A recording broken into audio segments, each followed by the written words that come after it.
తీర్చిదిద్దాలో. ఏమాత్రం చింతపడద్దు, ఏమాత్రం కృంగిపోవద్దు, ఏమాత్రం అధైర్యపడద్దు. నీ దేవుడు నీ ఆశీర్వాదాన్ని ఆల్రెడీ కొలిచేశాడు ఆయన.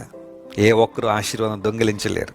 కొన్నిసార్లు చూస్తున్నప్పుడు అందరికీ దీవెనలు వచ్చేస్తున్నాయండి, అందరికీ ఆశీర్వాదాలు వచ్చేస్తున్నాయండి, అందరూ బాగుపడిపోతున్నారండి, నేను ఎలాగే ఉండిపోయానండి. నేను ఒక మాట చెప్పినప్పుడు, దేవుని బిడ్డ, నీ ఆశీర్వాదం నీదే, నీకు కొలవబడిన స్వాస్థ్యం నీదే. దేవుడు దాన్ని మరెవ్వరికి ఇవ్వడు. ఈ విషయాన్ని గుర్తుపెట్టుకో. నీ పట్ల దేవునికున్న ప్రణాళిక అంత గొప్పది. కృంగిపోవద్దు. నీ బిడ్డల భవిష్యత్తు గురించి చింతపడుతున్నావా? మా పిల్లలు ఏమైపోతారండి, వారు ఎదుగుతూ ఉన్నారు, యవ్వన కాలంలోకి వచ్చేసారు, వారు ఉద్యోగాలేంటో, వివాహాలేంటో, ఎక్కడ స్థిరపడతారో, పరిస్థితులు ఏంటనే ఒక ఆలోచన ఉండడం తప్పు కాదు, కానీ ఆలోచన ఇంకా తీవ్రంగా చేయడం ద్వారా కొంతమంది చింతల్లోకి వెళ్ళిపోతున్నారు, కృంగుదల్లోకి వెళ్ళిపోతున్నారు. నువ్వు అలా కృంగిపోవాల్సిన అవసరం లేదు. నీ బిడ్డలకు దేవుడు ఆల్రెడీ కొలిచిన స్వాస్థ్యాన్ని సిద్ధంగా ఉంచాడు.